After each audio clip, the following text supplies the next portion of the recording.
Bienvenue sur Africa 24 dans cette nouvelle édition du 12-15. Voici les titres de l'actualité. La communauté économique des États d'Afrique de l'Ouest se penche sur la crise politique togolaise. Réunie à Niamey, la capitale du Niger, lors d'un sommet sur la création de la monnaie unique, les chefs d'État ont invité les deux parties au dialogue. En Côte d'Ivoire, l'État ivoirien va indemniser les victimes des dommages causés par les fonctionnaires sur la période 2010-2017. 61 milliards de francs CFA sont prévus à cet effet.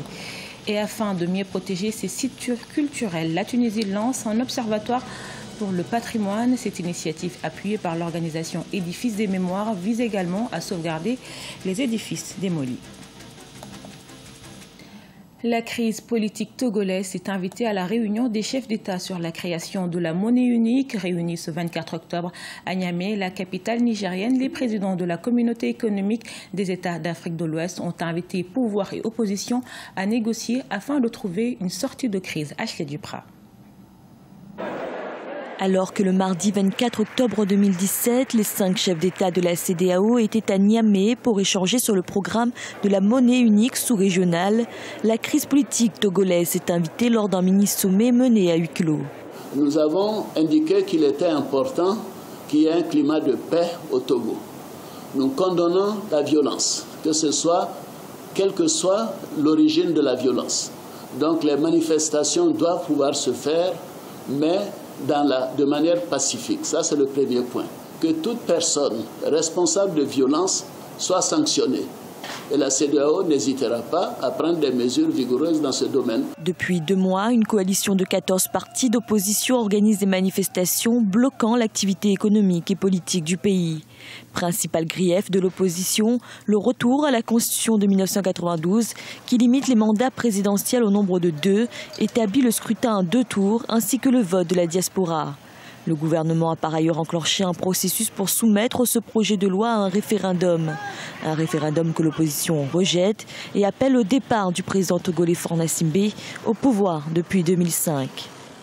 Nous estimons qu'il faut des négociations, car il y a des institutions au Togo et que ces manifestations, ces négociations doivent aboutir aux modifications constitutionnelles qui ont été déjà engagées, c'est-à-dire la limitation à 2 mandats, et la question d'une élection où la majorité absolue doit être constatée au premier tour, à défaut de quoi il faut un deuxième tour. Pour la première fois depuis le début de la crise togolaise, la mission du Conseil pour la paix du comité interparlementaire de l'UEMOA s'est rendue à Lomé pour écouter les protagonistes de la crise, opposition parlementaire et majorité présidentielle. Cette mission prendra par ailleurs fin vendredi avec une déclaration du ministre burkinabé de l'Agriculture, Jacob Ouédraogo.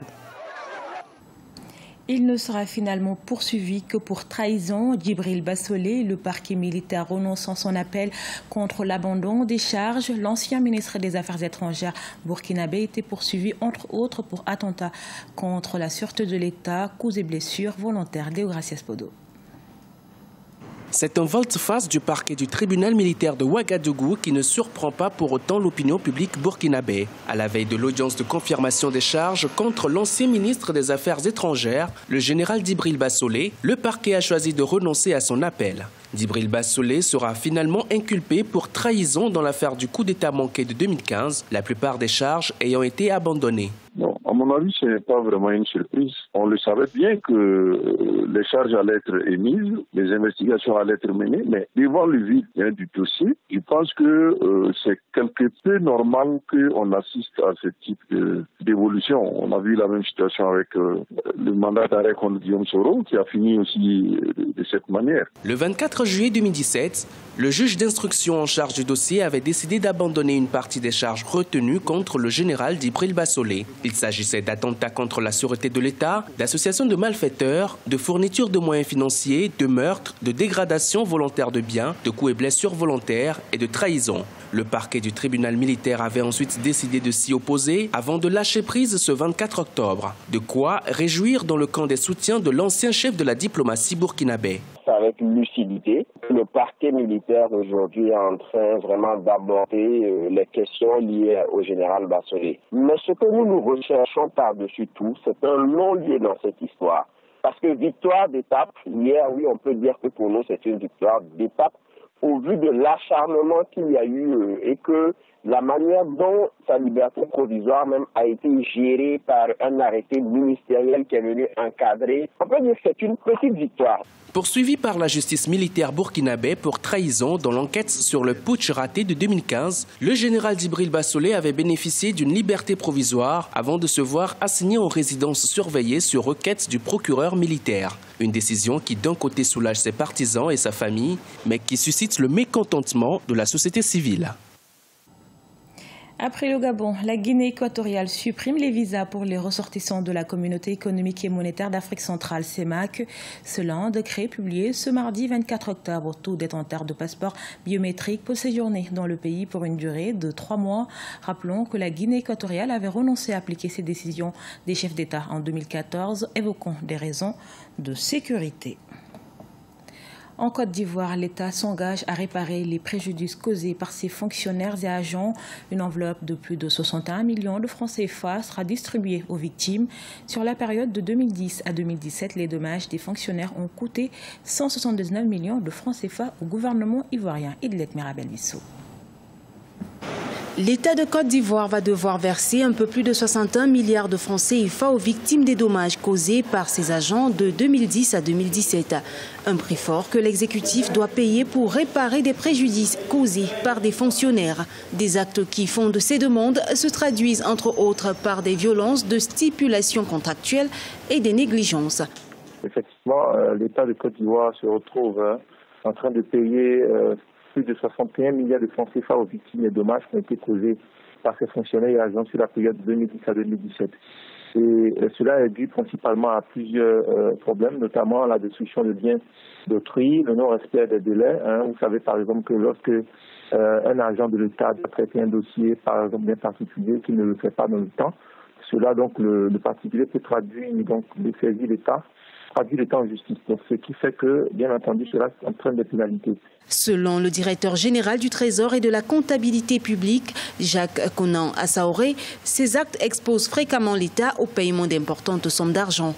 Pour des démolitions des biens d'autrui, par exemple, l'État de Côte d'Ivoire va devoir payer 55,5 milliards de francs CFA et 220 millions de francs CFA pour les accidents de la circulation. La gravité de la situation incline à la sensibilisation des personnes par la faute desquelles l'État est constamment enclin au paiement de ces sommes excessives d'argent dont l'économie aurait servi à la réalisation d'importantes infrastructures tant économiques, sociales que culturelles. Entre 2010 et 2017, le non-respect des clauses contractuelles et des ruptures abusives de contrats ont coûté 179 millions de francs CFA à la Côte d'Ivoire. Des dépenses supplémentaires auxquelles le pays doit se soumettre pour régler les préjudices causés par des fonctionnaires. En Tunisie, les édifices culturels sont souvent démolis au profit du développement économique. Afin de les protéger, un observatoire pour la revalorisation du patrimoine culturel est mis en place, une initiative qui appuie la volonté du gouvernement de sauvegarder son patrimoine architectural et son savoir-faire ancestral. Et c'est au Diamanka Besland.